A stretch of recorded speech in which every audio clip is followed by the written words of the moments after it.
And back on. Oh, there you go.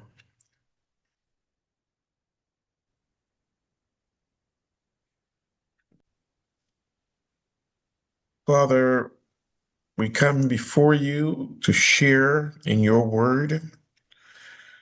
We ask, Lord, that it will illumine our hearts, our minds, that you will be in our conversations as we seek to learn more about you. And by learning more about you, we may put it into action. In Jesus' name we pray. Amen. Amen. All right, 67 verses. So, I'll start wherever you want. so Marilyn, you want to start, Marilyn? Let me see. Yeah. You can read with 67 verses. That means everyone gets to read 23 verses and one gets to read 24. So, Marilyn, since you're enthusiastic, you'll read from 1 to 24. Okay. And then, who wants to go next? Pam, you'll go next. So, Pam, you are 25. 10 is 35, 10 is 45. What's that? Okay. That would be 20. Wait a minute, hold on. 25, 10 is 35. 10 is 45. You will read till 46. Okay. And So I'll get and Susan, you will read from 47 to the end. the end. Okay. All right. All right. Good. Happy reading. Go ahead, Marilyn. I'm gonna turn this around. Now Abraham was old, well advanced in years, and the Lord had blessed Abraham in all things. Abraham said to his servant, the oldest of his house, who had charge of all that he had, "Put your hand under my thigh, and I will make you swear by the Lord, the God of heaven and earth, that you will not get a wife for my son from the daughters of the Canaanites, among whom I live, but you will go to my country and to my kindred and get a wife for my son Isaac." The servant said to him, "Perhaps the woman may not be willing to follow me to this land. Must I then take your son back to the land from which you came?" Abraham said to him, "See to it that you do not take my son back there. The Lord, the God of heaven, who took me from my father's house, from the land of my birth, and who spoke to me and swore to me, 'To your offspring I will give you this land.' He will send his angel before you, and you shall take a wife for my son from there. But if the woman is not willing to follow you, then you will be free from this oath of mine. Only you must not take my son back there." So the servant put his hand under the thigh of Abraham, his master, and swore to him concerning this matter. Then the servant took 10 of his master's camels and departed, taking all kinds of choice gifts from his master. And he set out and went to Aram Naharaim, to the city of Nabor. He made the camels kneel down outside the city by the well of water. It was toward evening, the time when women go out to draw water. And he said, "O Lord, God of my master Abraham, please grant me success today and show steadfast love to my master Abraham. I am standing here by the spring of water, and the daughters of the townspeople are coming out to draw water. Let the girl to whom I shall say, 'Please offer your jar that I may drink,' and who shall offer, and who shall say, 'Drink, and I will water your camels.' Let her be the one whom you have appointed for your servant Isaac. By this I shall know that you have shown steadfast love to my master." Before he had finished speaking, there was Rebekah, who was born to Bethuel, son of Milcah, the wife of Nabor, Abraham's brother, coming out with her water jar on her shoulder. The girl was very fair to look upon, a virgin whom no man had known. She went down to the spring, filled her jar, and came up. Then the servant ran to meet her and said, "Please let me sip a little water from your jar." "Drink, my lord," she said, and quickly lowered her jar upon her hand and gave him a drink. When she had finished giving him a drink, she said, I will draw for your camels also until they have finished drinking." So she quickly emptied her jar into the trough and ran again to the well to draw, and she drew for all his camels.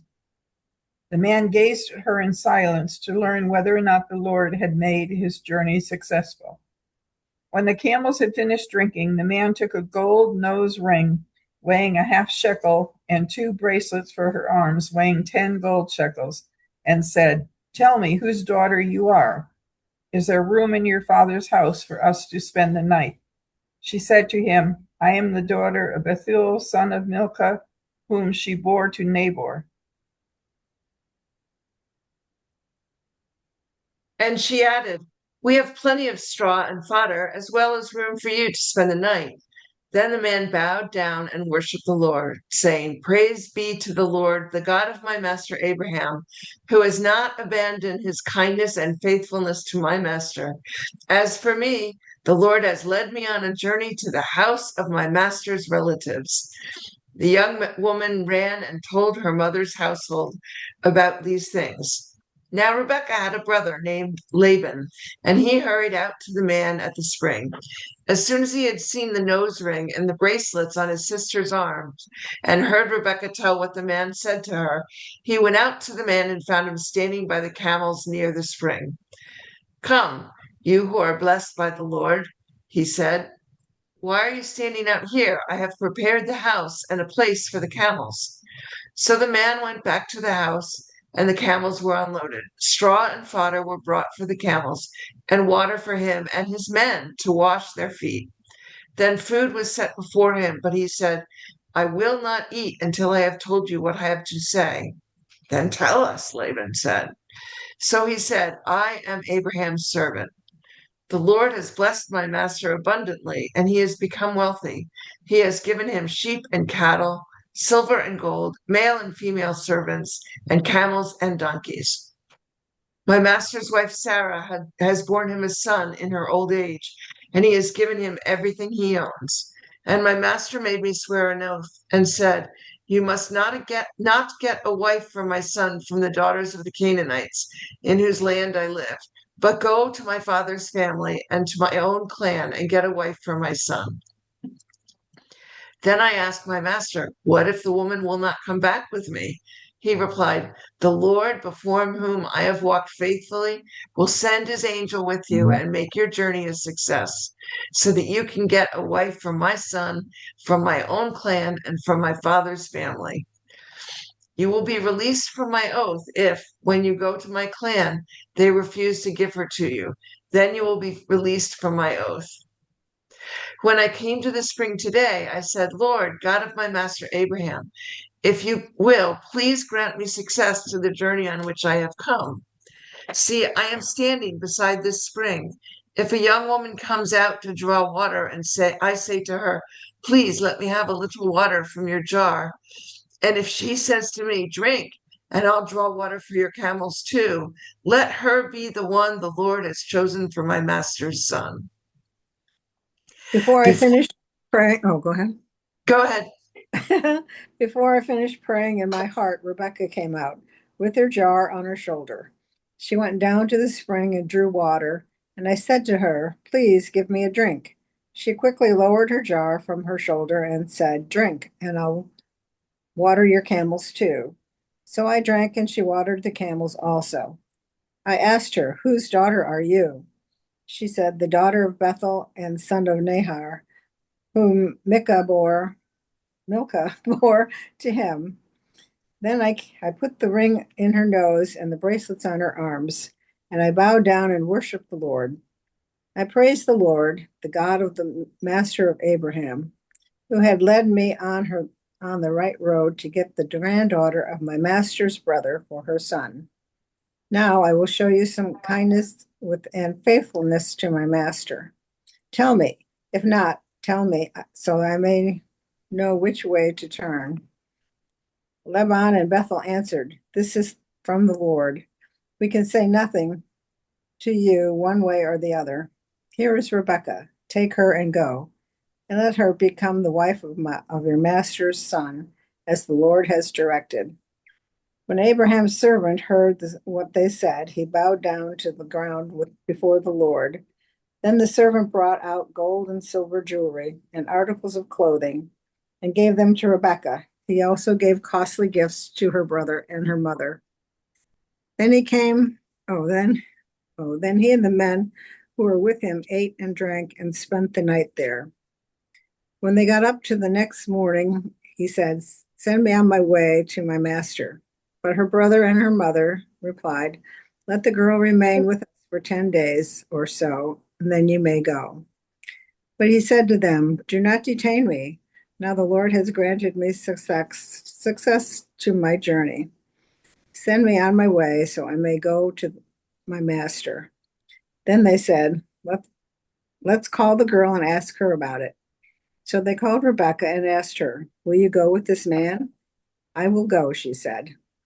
So they sent her sister Rebekah on their way, along with her nurse and Abram's servant and his men. And they blessed Rebekah and said to her, "Our sister, may you increase to thousands upon thousands. May your offsprings possess the gates of their enemies." Then Rebekah and her maids got ready and mounted their camels and went back with the man. So the servant took Rebekah and left. Now Isaac had come from Beer-lahai-roi, and he was living in the Negev. He went out to the field one evening to meditate, and as he looked up, he saw camels approaching. Rebekah also looked up and saw Isaac. She got down from her camel and asked the servant, "Who is this man in the field coming to meet us?" "He is my master," the servant answered. So she took her veil and covered herself. Then the servant told Isaac all he had done. Isaac brought her into the tent of his mother Sarah, and he married Rebekah. So she became his wife, and he loved her, and Isaac was comforted after his mother's death. Sorry, lighting's not good here.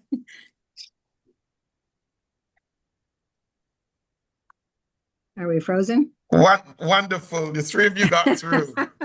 The lighting's not good where I'm sitting, so it's hard to read. Now, it's a long chapter, but as I always say, parts of it has some fluff in it, but we'll touch on those key aspects of the chapter. What we see happening here is that Abraham's servant, who is unnamed, we are unsure as to who he is, although some believe that he may be Eliezer of Damascus.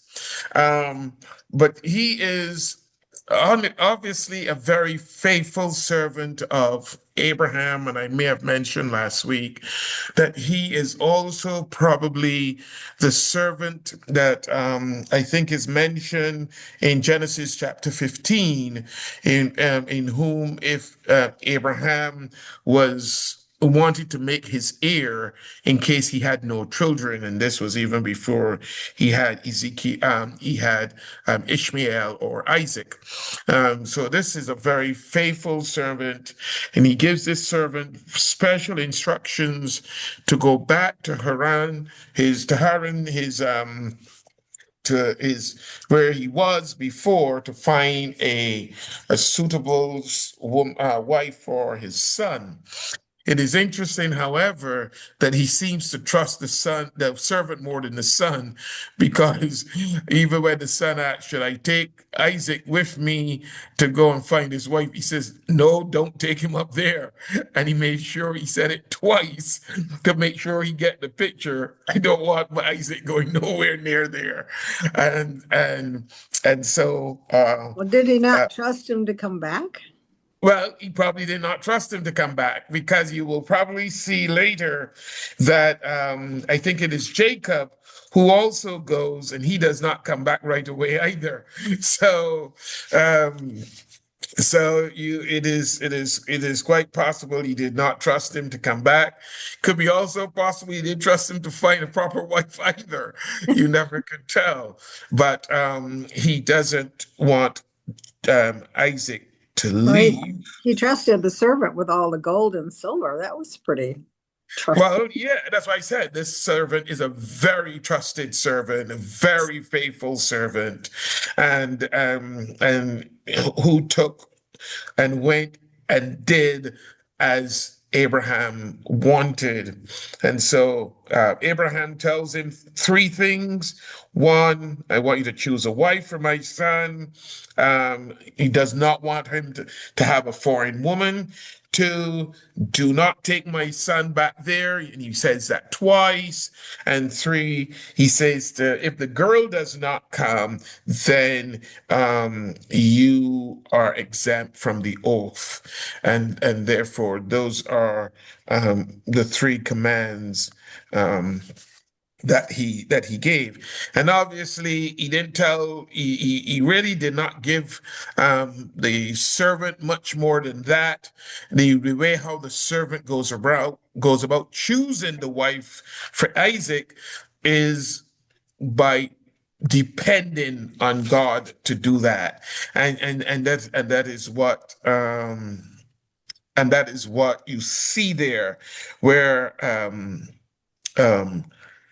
well, before I say that, what you see too is in terms of the servant, or as far as Abraham wants the servant to bring back this wife, is that he does not want Abraham does not want Isaac to be married to any person who was a Canaanite, remembering that although they were in Canaan, which is the promised land, it was not the land yet that was promised to them.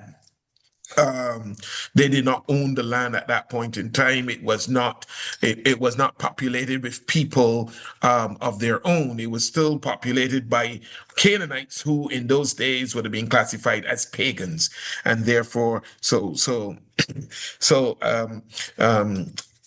Abraham did not want the whole promised seed, in which Isaac with, and who follows after Isaac, his kids. He would not have wanted the seed to be diluted with any people from Canaan. Not that it could be diluted, but it probably would have squashed the whole notion of the promised seed. So that is why he wanted someone from his home country. Or his hometown. The other part of it is that you'll see is he did not also want the same promised seed, which is Isaac, to return to the land of his grandfather.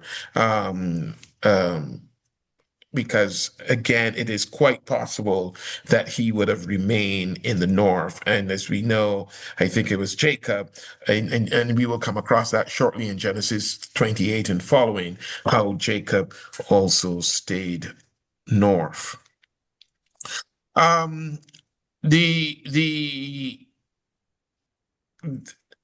So what you see here coming out of here is that the oath, which is another thing. Before people start asking me, well, why did he have to put his hand under his thigh?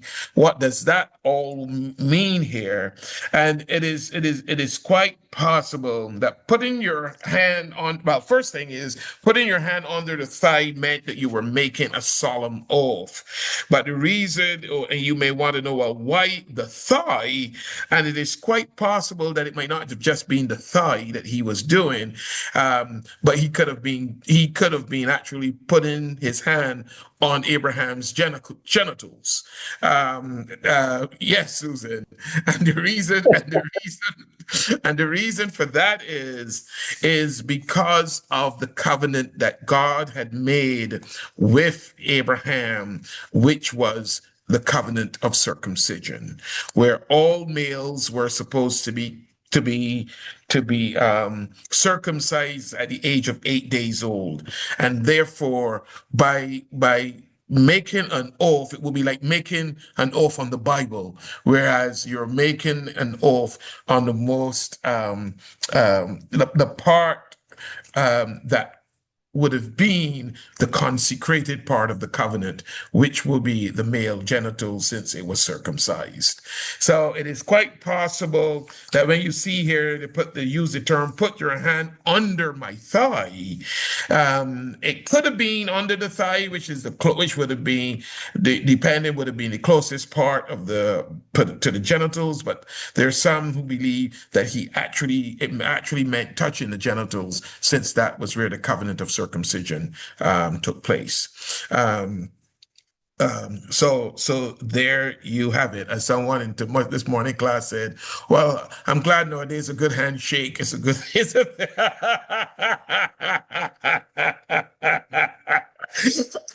I can't hear you, Susan. You're on mute.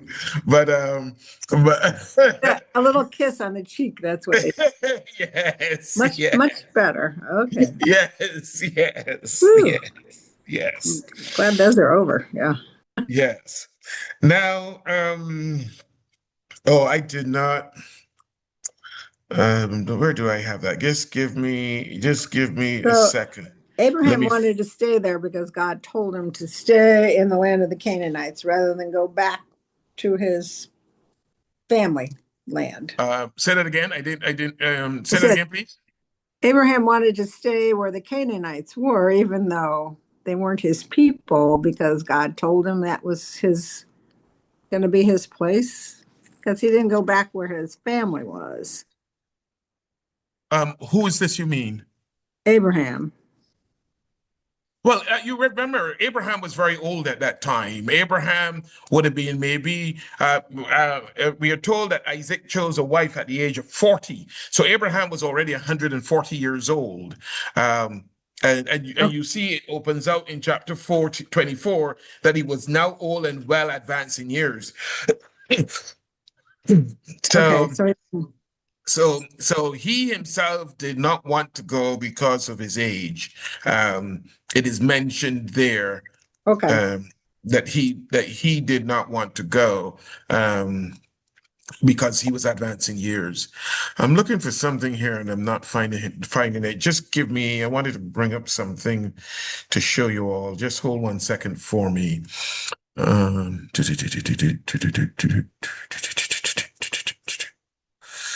Let's see.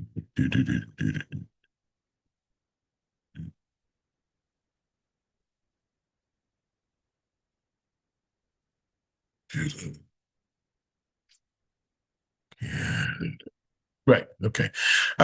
So what I wanted to bring up to show you all, let me see here. Pam, do I have sharing capabilities? Oh, it looks so. Let me see. Yeah, I do. Let's do this. Now, can you everyone see that map? I can't hear anybody. Yes. Yeah, good. So you probably can't see my cursor though. So It's very small. Can you double click it? it's very small. Okay, hold on. Is better now? Is it better No. now? No, you're actually sharing your Explorer, your folder. Are you Oh, trying you're to not seeing the thing? Hold No, on, man. try to All right. share the picture Oh. itself. Hold on a second. Let me go back here. Hold on.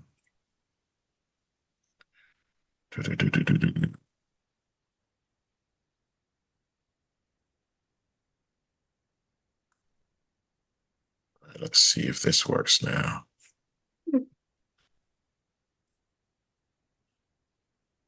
Is that working now? Yeah. Yes. Yes. Good. So what you see here is, remember that Abraham and them were down in that. Can you see where Beersheba is, where it said Dead Sea, south of Dead Sea? Yes. Right. Yes. So that's where Abraham and the family were, and the household. And just imagine, the servant was going right back up north to Haran, up to the top. Mm. You all see where Haran is? Yes. It's a You see long that? ways. Yeah. Yeah. Right. So it was quite a ways that he had to go. And it is interesting that, that they believe it was his name was Eliezer of Damascus. And you see that he would have passed probably Damascus on his way as well, half going up. Almost like halfway in the trip. As I said to the others this morning, he may have even stopped home for a visit or something. But here you see Beersheba, and he was going up to Haran because that is where and it's interesting. This map shows you Abraham's journey because what you see that yellow arrow line? Yes. Remember that Abraham started out at Ur, which is right there down on the right hand side of the page. Um, um, Abraham started out at Ur and would have gone right up, and he lived at Haran when God told him to leave and go to this land that I will promise you.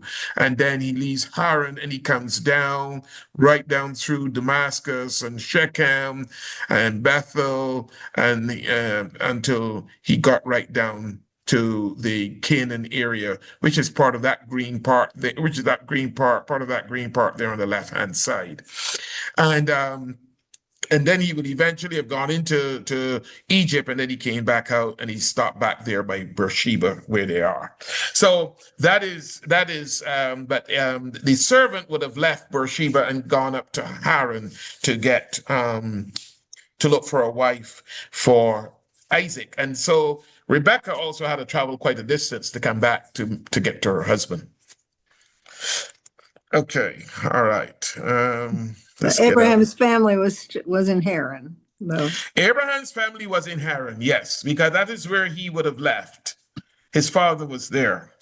Okay. Well, at this time, though, I think the father would have been dead, I think, but Yes. that's where the father would have been and his family. Let me see. Okay, good. So what do you see happening here is that when the servant got to the area to Haran, instead of him taking it on his own to start handpicking a girl for Isaac, what does he do? He calls on the Lord to do it for him. So, and you see it here in verse 42. verse 11. In verse 11, it reads, he had the camels kneel down near the well outside the town. It was toward evening, the time the women go out to draw water. And then in verse 12, then he prayed, O Lord God of my master Abraham, give me success today and show kindness to my master Abraham. See, I am standing beside this spring, and the daughters of the townspeople are coming out to draw water. May it be that when I say to a girl, please let down your jar that I may have a drink, and she says, drink, and I'll water your camels too, let her be the one you have chosen for your servant Isaac. But by this I will know that you have shown kindness to your master. So here you see the servant pray, asking God to choose that person for him. He himself did not go out and try to choose the person on his own. And so you will see that this is sort of maybe like one of the first prayers in the Bible that you can tell someone was asking God for guidance. And you see how God responded in such a prayer being offered. And you see, and what he was asking for was he was asking God to show him a woman of good character, a young woman of good character who had also a generosity of spirit. Because I mean, you got to remember there were 10 camels I think he took, and 10 camels could drink as much as 250 gallons of water. collectively. And Wow. so you can imagine the amount of water that Rebecca had to draw for the camels. So here you see this is a woman who has a good character, a woman who is generous of spirit, a woman who was God's choice for Isaac through the whole testing of offering him water from her water jar, as well as drawing water for the camels. So that is Wow. the servant's prayer, and you see it come to fruition. So in a nutshell, the servant was relying on God's wisdom, not his own abilities, as I said earlier, in making such a critical decision. And it serves as an example for us to realize that sometimes that we need to ask for God's guidance when we are encountering any matter for that matter, but certainly important matters as one like this.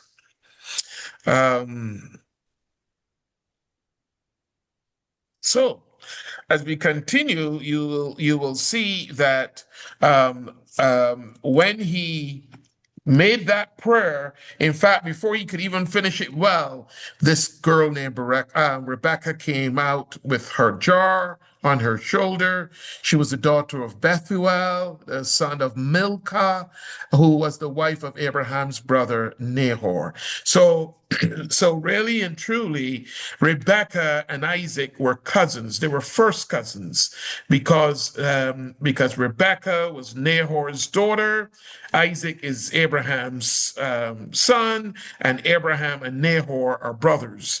So you see that this is this is Abraham's niece, Isaac's cousin, first cousin.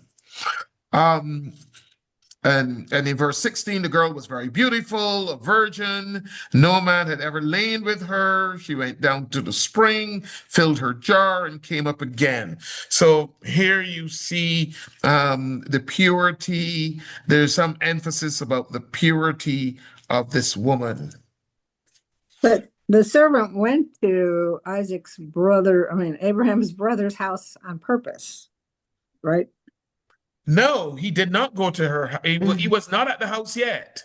You will see that happen later on because you will see you will see that he's not at the house. He's just out by the spring where all these girls are coming to draw water, and one of those girls happened to be Rebecca. You get what I'm saying? Yeah, I thought he went to the area where he knew his master. Well, he went to the town where the family is from. Okay. But he did not go exactly to the home as yet. You'll see this. You will see this happening later. So it was a surprise to him too that this was the dog. Okay, got it. Yes. Well, you could see, he could probably think it was a surprise, but he had already prayed for it. And by praying for it, he got what he prayed for because he asked God to choose the person for him. And so that is what God did. All right. Okay. Thank you. That is what God did. Let me just get out of here because we can get out of that now.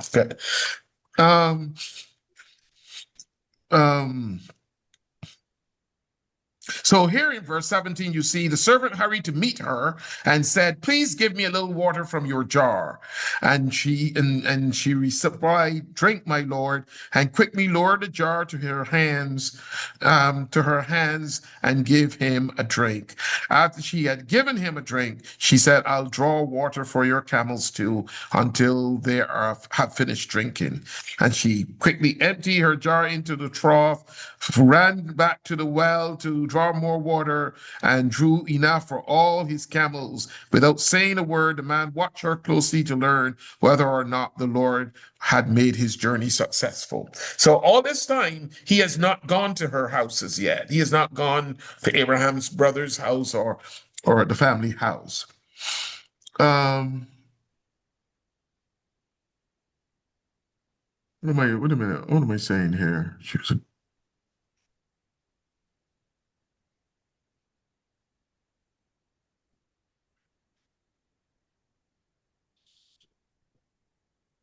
Right. The servant didn't Yes. know Rebecca was a relative. Okay. No, you know, this morning, and I'll tell you this, Marilyn, I was reading this here now again, and from this morning, and I remember someone saying something differently, and I thought I was right the first time, and I was right the first time because I'm reading this back, and what? Hold on 1 second.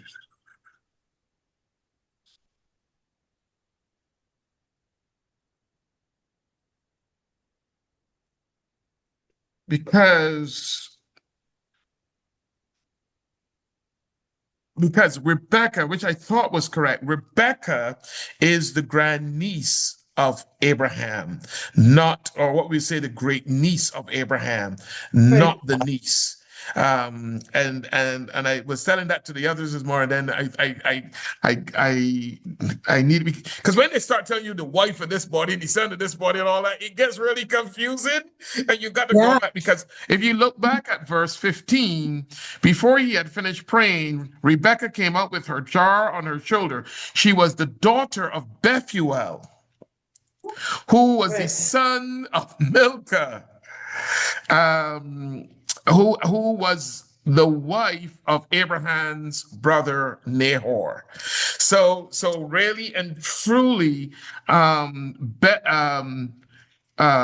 if you forget about Bethuel and look at Milcah, Milcah was Abraham's brother's wife. Right. Okay, so which Right. means, But why would they say Bethel is the son of Milcah instead of the son of Nahor? Yeah. That's confusing. son of Milcah, Yeah, they used I the mean, wife instead of the father. son of Milcah. Line 15 Okay, implies right, yeah. So it is im- right. So it is right then that it is. Hold on. line She was the 15 daughter of Bethuel. Well, the reason was, go ahead, Pam. I didn't hear. line 15 implies that Bethel is clearly the son of the wife, Milcah, but may or may not be the son of Nahor, right? Doesn't say that he's the son of Nahor. But then later it says that in 24, it says Bethel is the son that Milcah bore to Nahor. Yeah, So, no. Well, the reason why I think Bethel is, if you realize, and you will realize in this that Bethuel, um, although they say that he's the daughter, that she was the daughter of, that she was the daughter of him, he plays quite a minimal role in the picture, because you will see later on that it is Laban, the brother, who plays more important role. And Laban is going to be the one that will be featured later on when it is Jacob, when he makes Jacob work for Leah and for Rachel as well. It will be the same Laban right, as right. well. So um and He the was reason sneaky. He why was they're sneaky just back saying, then. hmm? He was sneaky back then, He and was a schemer. He was a he was schemer. sneaky. He He was was sneaky. sneaky He was a here. schemer. That's what he This was. whole 10 days things, he wanted more He wanted silver and more. gold. Yes, yes. Well, you got it. You got it. He was a schemer, and I was going to get to that he was a schemer. Yes, Marilyn. Do you have in your file? I have something that you gave out, maybe just in the morning class, but you gave us a map of the family of Abram. You gave us Yeah, this. I have to send that to the thing. I haven't seen them yet. Oh yeah, let's see that. Yeah. That's a good idea. A family tree would be great. Yeah, Yeah. that's Wait, hold on. I was going to ask for that. Hold on. Let me get that. Hold on, where is it? Now for me to find out where that is, because I got it. huh? You're gonna send that to us? Is it in blue and red? yeah, it's in blue and red. Yeah, I got it. You got it? I think so. Hold on. Let me see. You want it in the chat? Yeah, put it up so we can see it. Well, yeah, we can put it in the Oh, chat, but okay. also share it if you have it. Yeah, okay, hold on. Because I know I have it, but I can't find it right now. Okay, hold on. Let me get there. Can we get it from the chat later? Yes, we Pam will put can. it in the chat for you to open up and you can save it. Oh, I think I found Can it. you see that? Oh, no. Not yet. Oh, And- there it is. Wow. Let me Yeah, that see. helps. Did you have it? Yes, there it is. Yeah. Right, there it is.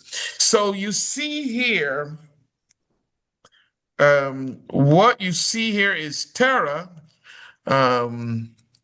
which her name is cut off a bit, but that was Abraham's father. That was Abraham's father and Nahor's father. And there was also a brother named Haran, and you can see the names in red are more or less the in-laws, if you want to call it that.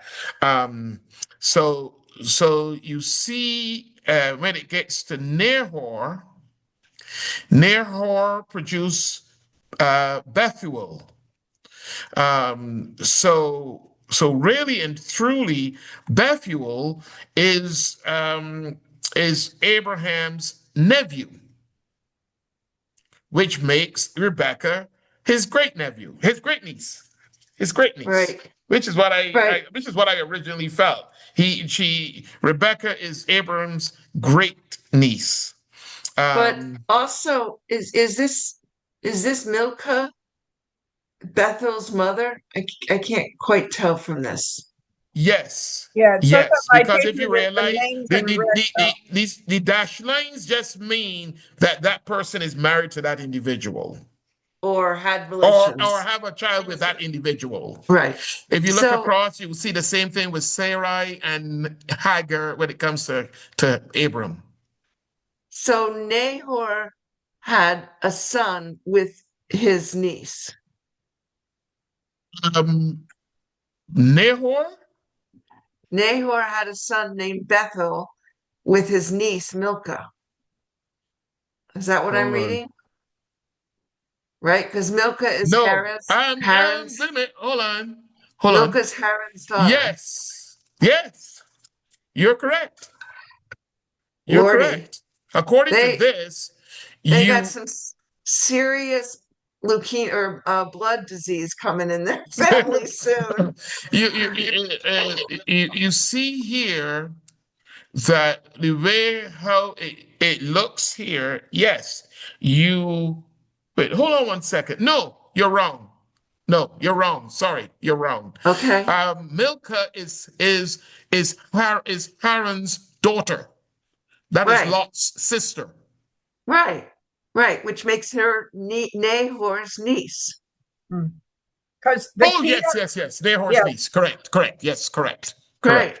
the key on the bottom says that the men are in blue, the red are in women, dashes Yes. are spouses, and arrows are children. Correct. Yes. So yes, Nahor would have had a Bethuel with his niece. Correct. It does not show though who Haran had the Lot and Milcah with, but I guess it could be that they're not that important. I don't know, but it does not tell you who. Right. And so you will see is that Isaac is being married to his second cousin, or what I would call his second cousin. Because Isaac and Bethuel will be first cousins. You see what I'm saying? I do. It's not the way we would call what I would call a second cousin, but Okay. Y'all would I say would what, call- first cousin once removed? yeah, I would call first cousin once removed. Yeah. Yes, and we in the English But- system will say second cousin. So 'Cause that Isaac and Laban- Bethuel will be first cousins. Laban And and Jacob are second cousins. Who's this? Laban and Jacob are second cousins because their parents are cousins. Correct. Well, you see, we will not say that. We will say Isaac is Rebecca's second cousin, and And Laban and Jacob, or Rebecca and Jacob, will be third cousins. That's what we will say. Okay. Okay, okay. That's how they say, wait a minute, put it back. That's how we do it in the Oh, English. sorry. Yeah, put Sorry. it back. Sorry. Yeah. You see, that's how we will say, because we don't use the terminology once removed. Right. We don't use once removed. So Bethuel and Isaac will be first cousins. Rebecca and Isaac will be second cousins. Rebecca and Jacob will be third cousins. That's how we would do it. But I see what you all do. You all do it right across, but the ones who come in between are once removed. But we don't do the once remove thing. Yeah, in the UK, a second cousin is someone who shares the same great grandparents. So that might just be something that's Caribbean. Right. Correct. Okay. And that wait a minute, hold on. That somebody will share the who? The same great grandparents? I mean, what this is saying is that the UK system is the same as what I'm describing, but it doesn't matter. This doesn't Okay. matter. It's an esoteric argument that does not matter. It doesn't matter. Right. Yes. They married cousins and they were happy. So, but I have a question. Why did the servant give Rebecca all the gold and jewelry? Don't they usually, the dowry goes to the father? No, but hold on. Don't rush it yet. Don't rush it. Good Slow question. down. Slow down. Oh, okay. What? So let's move on. All right. Yeah, 7 o'clock. We got to get to the, Yeah, let's move on. but So what you see then is that Rebecca does exactly what or it seems to be who exactly the servant prayed for. And then when you get to verse 22, when the camels had finished drinking, the man took out a gold nose ring weighing a becca and 2 gold bracelets weighing 10 shekels. Then he asked, "Whose daughter are you? Please tell me, is there room in your father's house for us to spend the night?" And you see, that's where you see that now, Susan. Where in verse 23 says, "Then he asks, whose daughter are you? Please tell me, is there room in your father's house for us to spend the night?" So now he's asking about where she lives.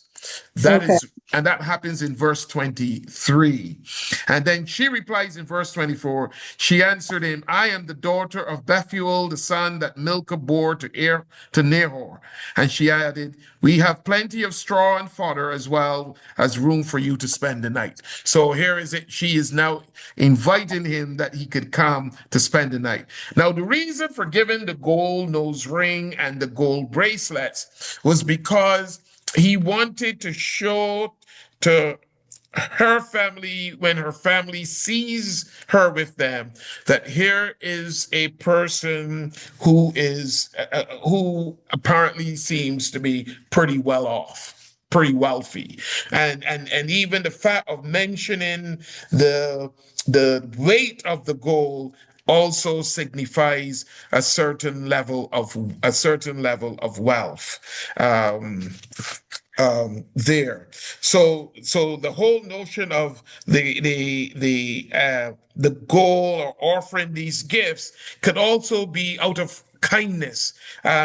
She was kind to him in giving him water, in watering his animals, and so this too could be a means of offering kindness. But in truth and in fact, I get the impression would be is that by offering these gold to Rebecca, when the family sees, will realize she will be going off to a family that is pretty well off, pretty wealthy.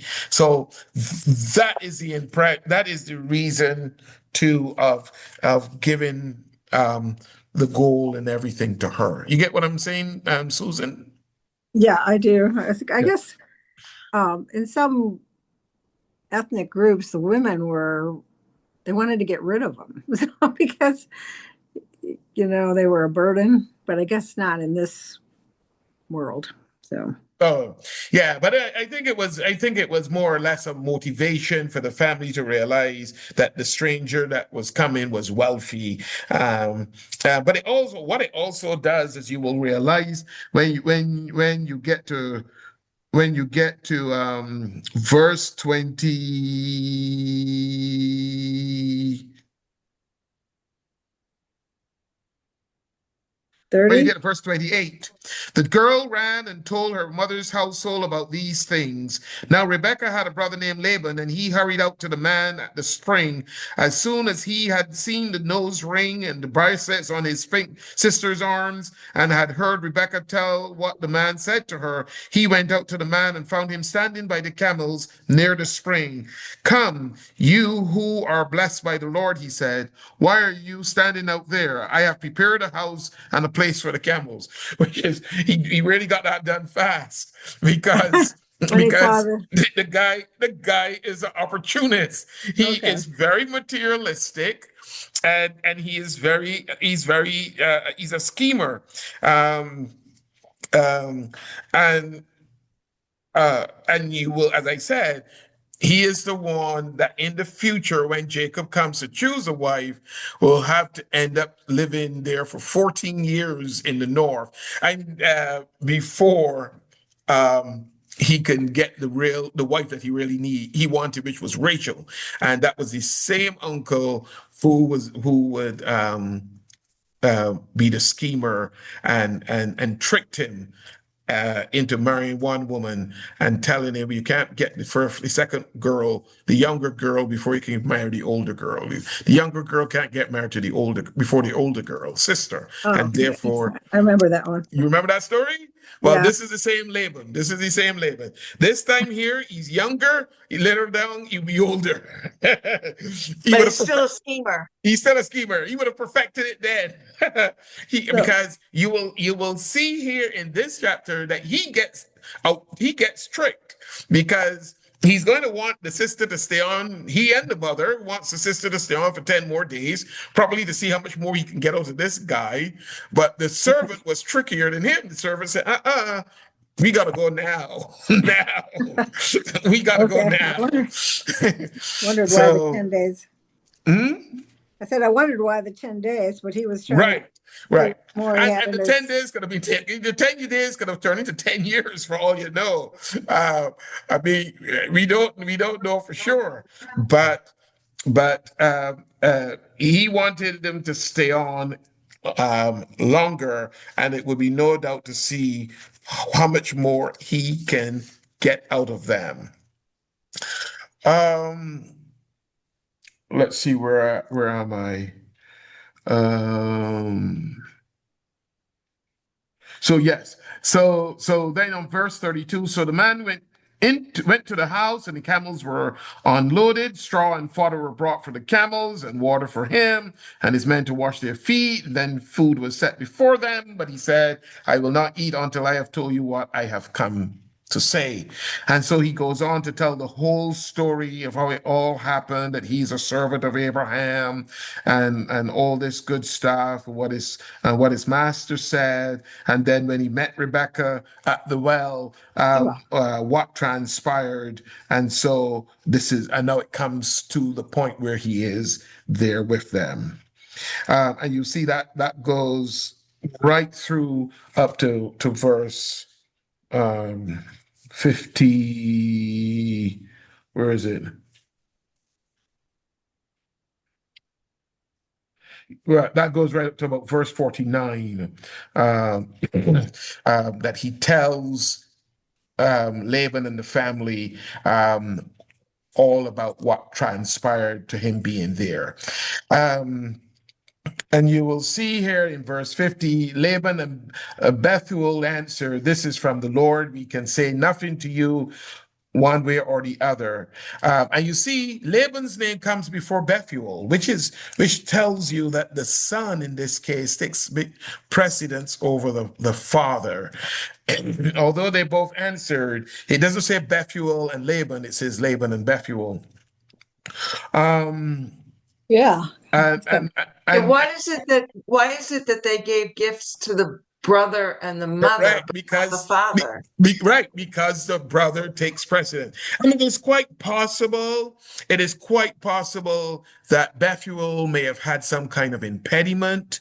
It could have been, um, he is not seen as the man of the household per se, in probably in name, but not in action. And That's therefore, Laban. Laban Wasn't is the person. Laban is the guy. So it is quite possible that he could have been um, um, maybe Bethel was old. Was he old? he could have been old, although I'm not, well, it could be that he was old. That is a possibility that he could have been old. But obviously it would appear that Laban was the man in charge, more so than the father was. Um, but as I said, he could have been old, or there could have been something wrong with him, that caused him not to be recognized as the main person. In fact, when you get lower down, you'll see it will be Laban and the mother who conspires to keep the girl there another 10 days. This Bethuel has nothing to do with that. It would appear. So there is possibilities that there was some impediment as far as the father is concerned.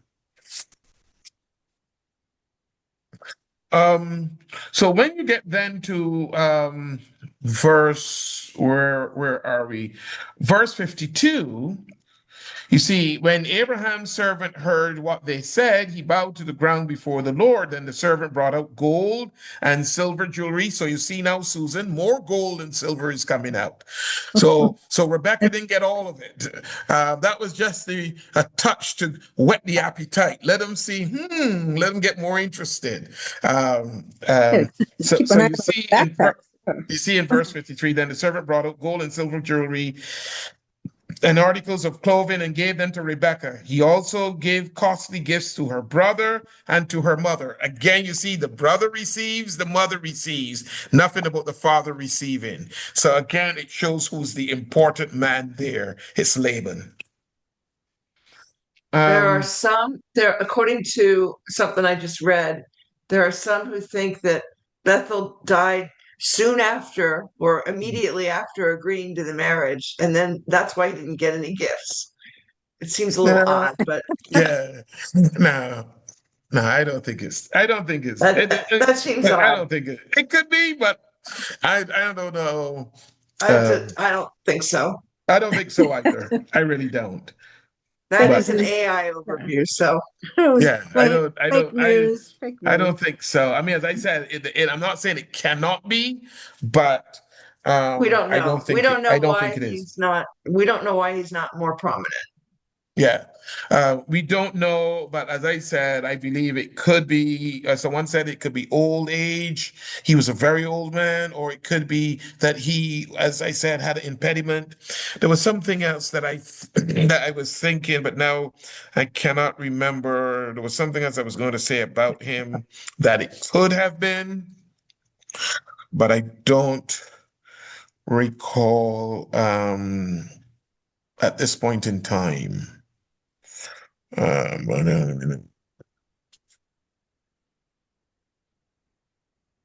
I'm not sure. Let me see if I can see something else here that with my notes. Um,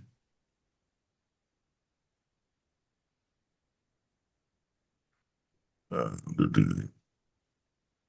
and you see, and I'll show you another thing that I missed. Um, and note again, you can see even back in verse 28. When you look back at verse 28, where did Rebecca run and told? It says her mother's household. It did not even say, Yeah. it says her mother's household. Um, um, And as I said, later on, you will see then in verse, Ah, what it was, verse 53. Is it 53? Yes, when the brother and the mother is who receive the gifts. Um, um, so, Bethuel. and as I said, who knows? Oh, the other thing I was going to say, when I said he could have been sick, but he could have been sick also. It's possible. I mean, he could have been sick not only in body but in mind as well. So he was not. I mean, he's an old man. He was not of.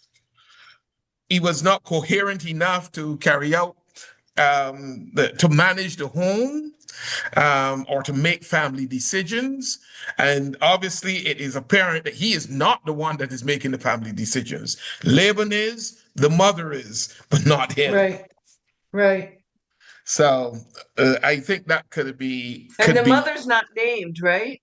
the mother is not. I don't remember them named the mother in Well, here. I didn't think so either. So Well, she is named. Let me see. Hold on a minute. Is it? No, I don't think she's named. I don't think she's named. See I if don't there's a think name so for either. her in Google, but I don't remember her being named. But I may have missed it. yeah. Um so you see in verse 20, and then 54, then he and the men who were with him ate and drank and spent the night there. So it appears that after they get all these costly gifts and all of this, that everything seemed fine.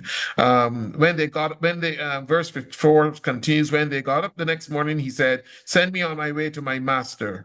But her brother and her mother replied, let the girl remain with us 10 days or so, then you may go.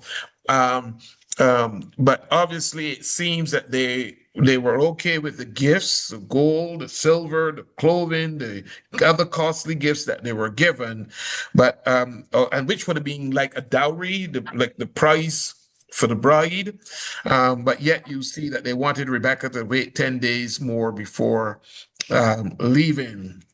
Um, and it would not have been, in some instances, it would not have been an unusual request to do that in those days.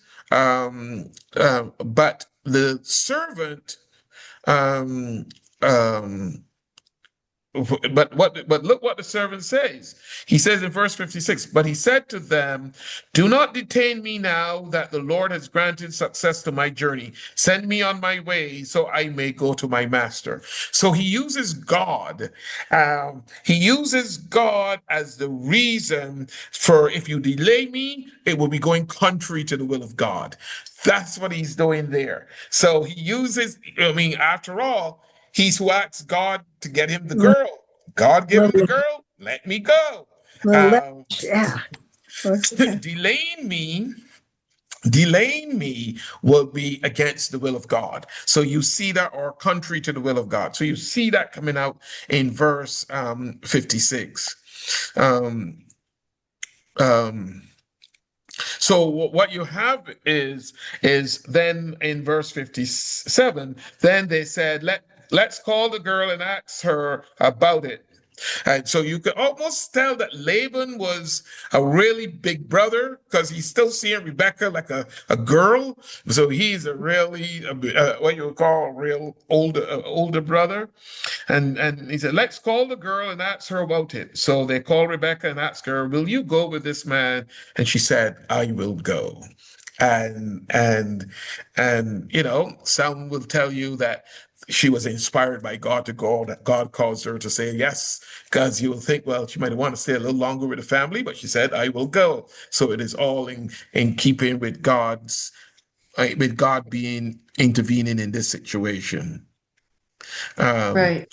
wow. And I mean, obviously, God know Laban already, because God would have, God probably already know that Laban got another plan up his sleeve.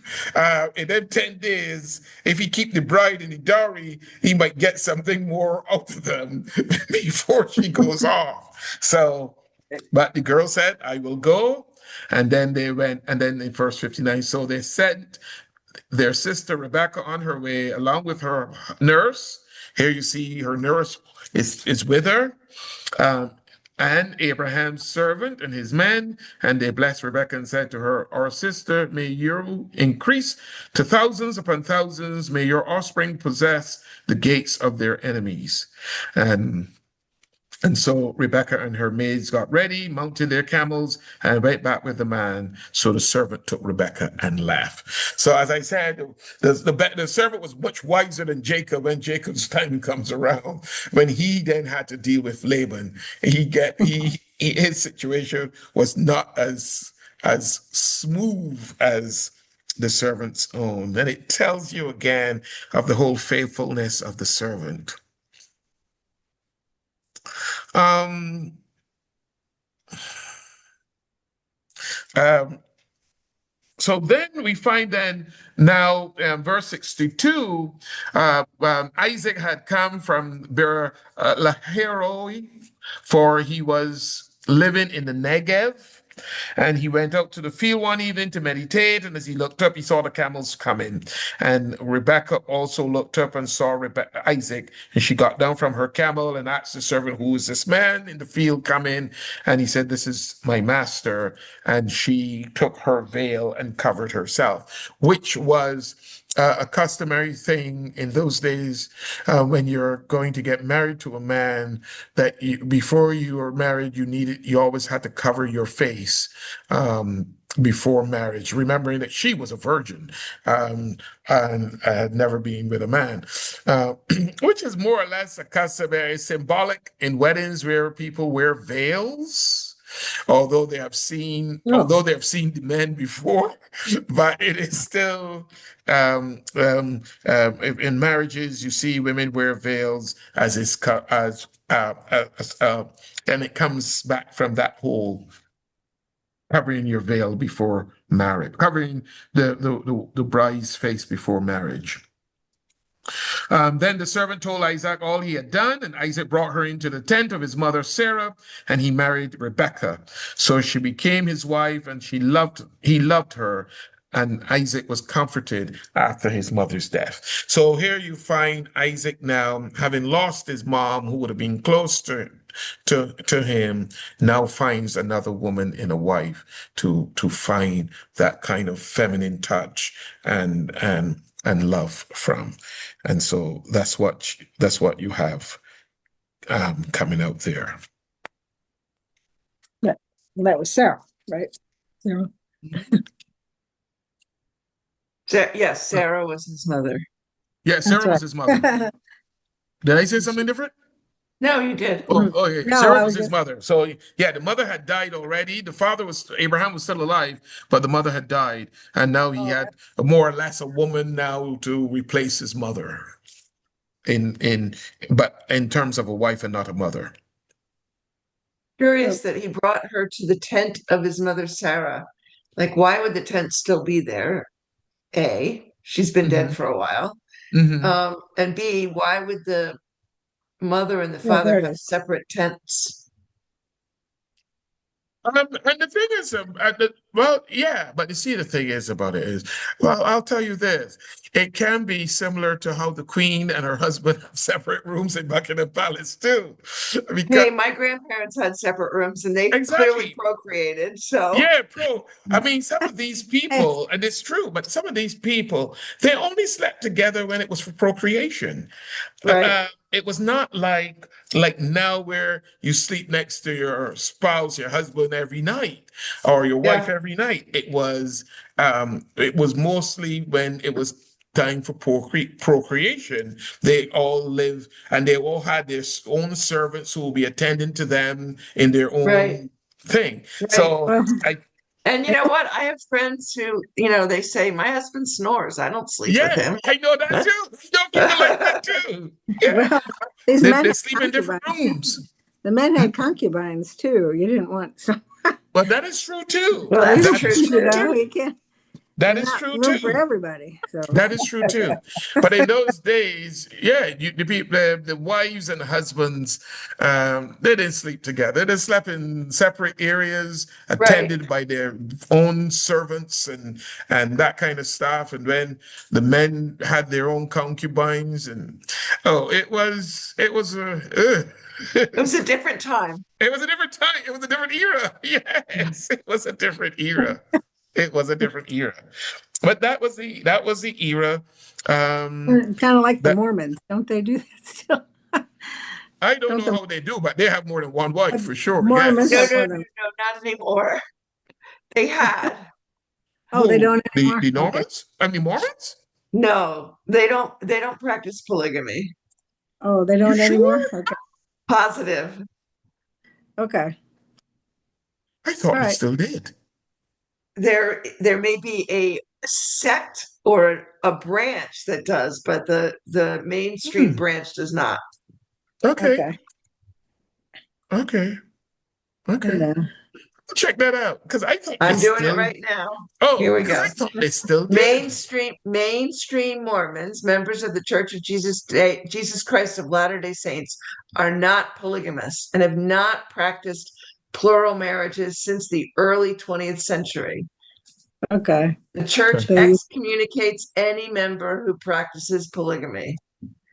I Okay. thought But I that's thought good the to know because I thought they were still practicing polygamy. No, no, no, no, no. There are some historical splinter groups, that practice it, but they are not part of the The of the mainstream. church. Okay.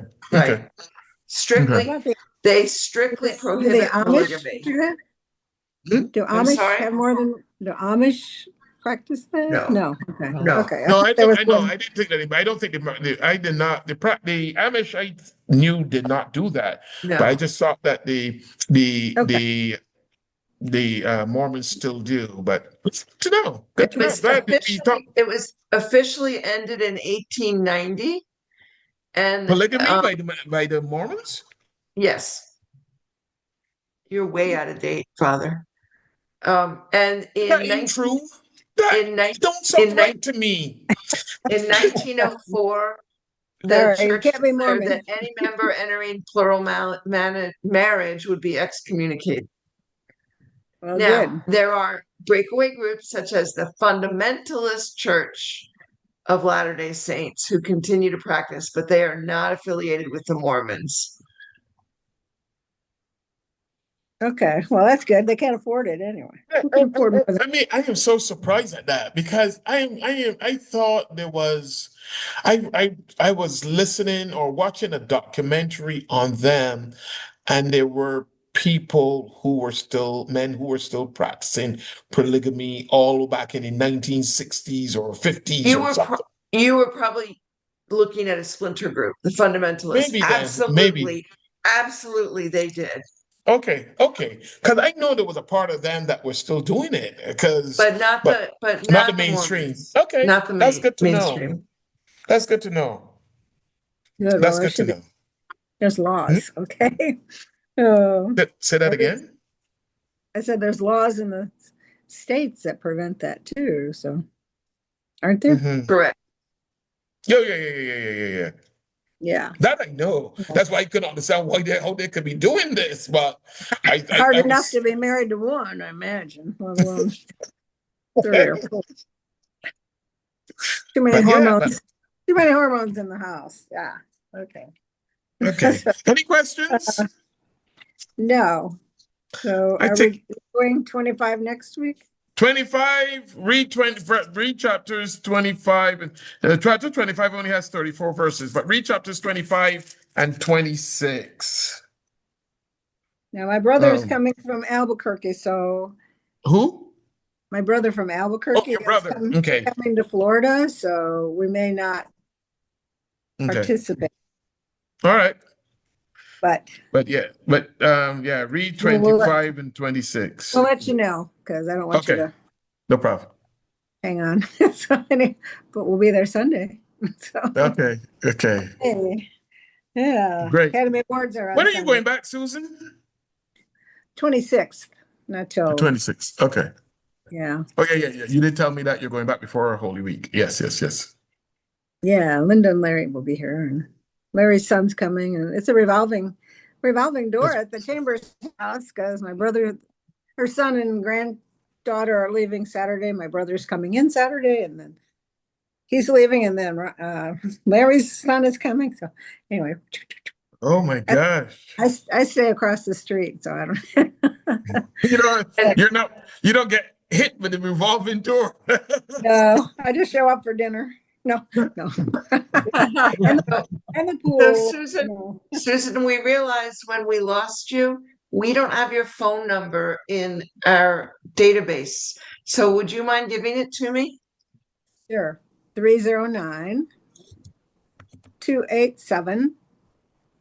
309-287-1495.